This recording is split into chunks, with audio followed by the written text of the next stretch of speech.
do here? The old man took another sip. We notice. We befriend silence. We live in each moment before it passes. That sounds slow. It is, he said, and that's what makes it rich. For a while, Arav resisted. His thoughts raced. He kept checking his empty wrist, reaching for a phone that wasn't there. His mind dragged him toward unfinished emails and imaginary emergencies.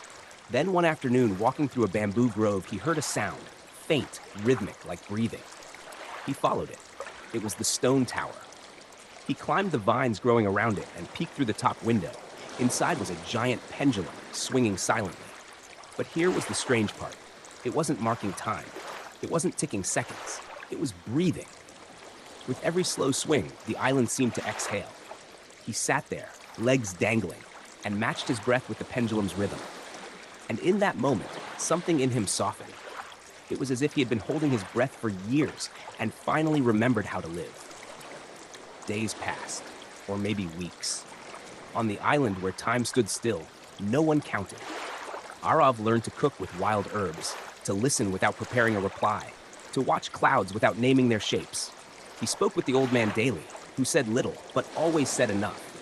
You used to live like a race, the old man said once, but you were never sure where the finish line was.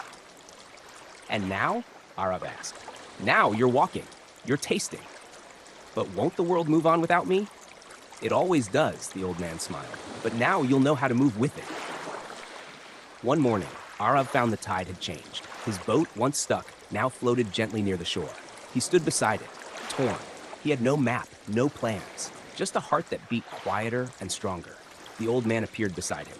You can leave, he said, or stay, but the island only keeps those who need it. Arav looked toward the horizon. I think I'm ready to go back. Then go, said the old man, but take the island with you. How?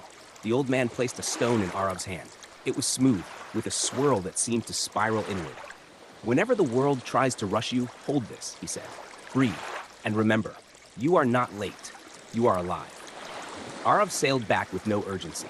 Back in his city, things hadn't changed. Traffic honked, phones buzzed, people rushed. But he had changed. He no longer walked fast just to get somewhere. He paused before replying. He chewed slowly. He listened to the quiet between conversations. He let his mornings begin with breath, not screams. He wore no watch. Instead, he kept the stone in his pocket. And whenever he felt the old rush rising, he touched it and remembered the pendulum, not measuring minutes, but reminding him to breathe. Moral: life doesn't demand you be fast. It asks you to be fully here. Time doesn't need chasing, only noticing. Would you like a